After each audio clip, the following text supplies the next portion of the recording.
The people also side with us on wanting an economy where businesses focus on their core mission of providing whatever service or whatever they're doing in the economy and not getting mired into woke political activism. And you see it time and time again. Sometimes it's a one-off, like this ridiculous thing with Bud Light by trying to push the transgenderism.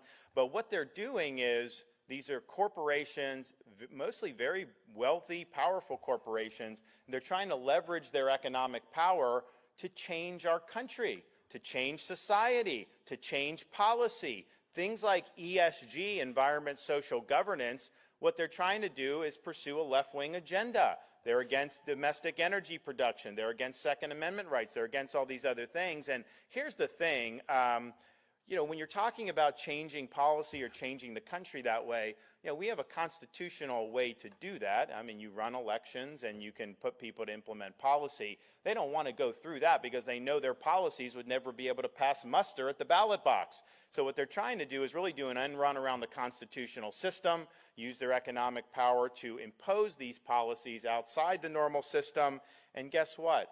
We don't have any recourse at that point. You're not going to be able to vote any of these people out of office. And so I think it's really important, if you want to preserve freedom in this country, we need to be fighting back against woke capital. We are doing that in Florida. We are eliminating ESG. We're providing protection for Floridians against woke banking.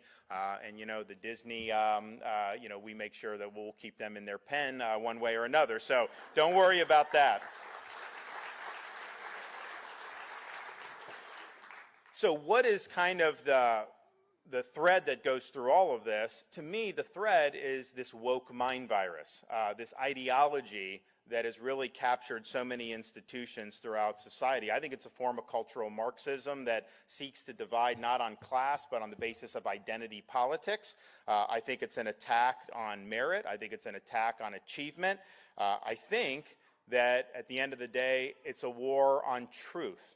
And it's really important that our society be rooted in truth. And so if you tell me that somebody who's on the men's swim team for 3 years can just switch and do the women's team and somehow win the national championship, you know, that's a fraud. That is not true. That is not the actual best women's swimmer in that thing. And so I think it's important that we reject the woke because the woke is asking us to reject the truth. And so in Florida, we recognize this as a threat across the board. Yes, we fight the woke in the legislative chambers, but we also fight the woke in the schools. We also fight the woke in the corporations. Our mantra is we do not ever surrender to the woke mob because we've made the state of Florida the place where woke goes to die.